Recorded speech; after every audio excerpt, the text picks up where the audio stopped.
Thing that goes with a country meal. Oh, we got it. Somebody on our Instagram live says honey butter, Austin. Okay, we're gonna get there. Yeah. We're gonna do the mac and cheese first. But somebody is also asking who Harry was of the Harry's Oklahoma. Harry was I named it after my father. He taught me how to barbecue, so I decided to name the business after my dad Harry, and then that's my middle name is Harry.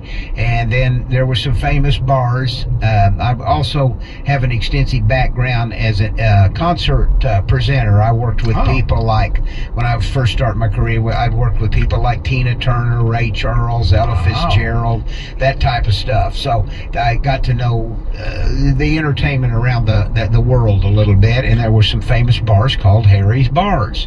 And there's places where Sinatra and Dean Martin and those types hung out. So I figured Harry's Barbecue, Harry's Bar. So there you go. Now that's how Harry started, and I'll keep it that way forever. Somebody on Instagram says, I'm 2 minutes from Harry's right now. Okay, get it on. Are they open? Are they there? Well, we open at 11 o'clock. We open from 11 to 9 every day, 7 days a week. The only day we close is Christmas.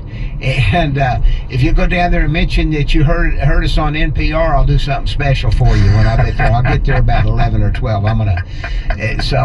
There you go.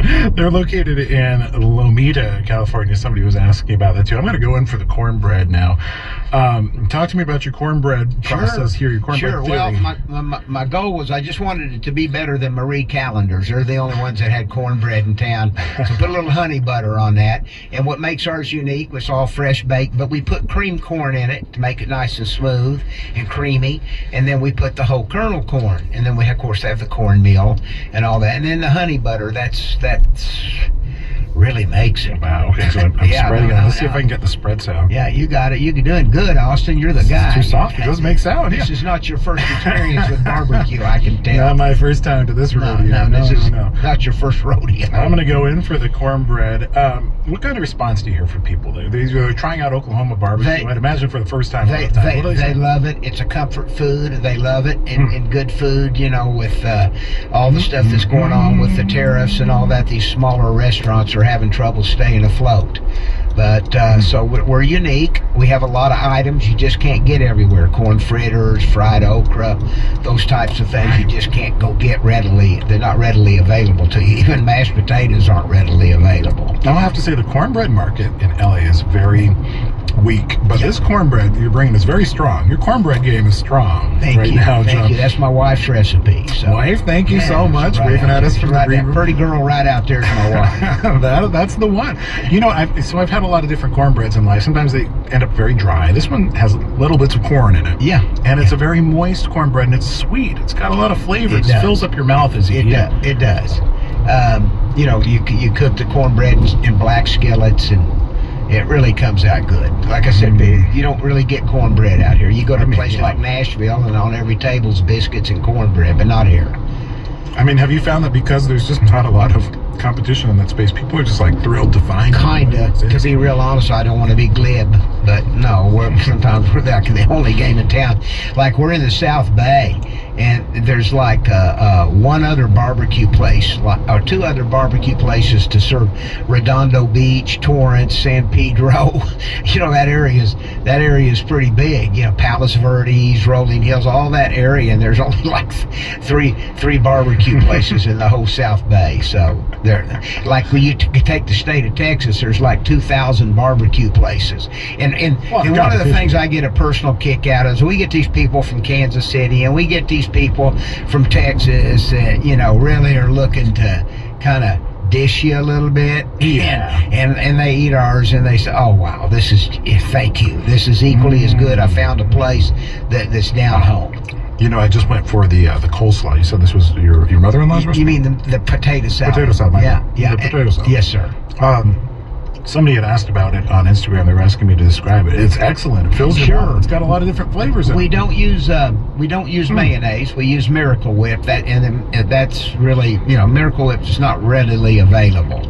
But we use Miracle Whip, and we use whole sweet pickles. Use the gherkin hole pickles, and we cut them up. We don't use that. I mean, potato salad's bad out here too. They'll usually use relish versus the sweet pickles. So that's what makes ours. Then we use a red potato, and then we put onion and flavor it up a little bit. But it's some celery, and it's really good. I'm gonna go for the beans here. Tell me the story of the beans. They're to die for. Yeah, they're Some molasses. smoky beans. Yeah, They're sweet. They're Sweet and smoky. because there's a lot of sweet in there. Like I said, there's dark corn syrup, maple syrup, everything. Brown sugar, anything to make it sweeter. And then they're really good. And then they're based. It's a molasses-based bean. Right. Baked bean. Beans are bringing. You've mentioned molasses a few times. The dark things. What's the benefit of the darker? Just that more sweet dark corn syrup. Those things are sweet, and you want to put that. And then we put barbecue sauce in it, which has all that in it. So, and then the brown sugar, and that makes it really sweet. Talking right now with John Bayouth, founder and owner of Harry's Oklahoma-style Smokehouse BBQ, located in Lomita. A lot of people have been asking about that on our Instagram live at LAist Official. So somebody goes in, they're trying out Oklahoma barbecue for the first time. What do you think they should get? What's the perfect platter? Well, we have we call it a 3-meat combo, and they get their choice of any 3 meats. We have pulled pork. I didn't tell you about our pulled pork. I didn't bring you any. I will next time. But anyway, next time for sure. We smoke that for about 14 hours, and so we have pulled pork, pulled chicken. We have hot links. We got a couple of kinds of sausages. We have the barbecue chicken. But the combo, usually people will get ribs and brisket, and we have got great tri-tip. I started off using tri-tip out here because brisket is a really hard piece of meat to get tender because they weigh about 17 pounds and try to make that tender. Anyway, it took me about 10 years to get that to from the drawing board to the public. So in brisket and ribs are the two most things that people associate with barbecue. Grilling hamburgers. John, I'm going to have to go in just a second, but I want to say this has been so special. Thank you so much for bringing it. Harry's Oklahoma Style Smokehouse BBQ in Lomita. John Bayouth with me. John, thanks so much for being on today. Back at you, Austin. It's Air Talk.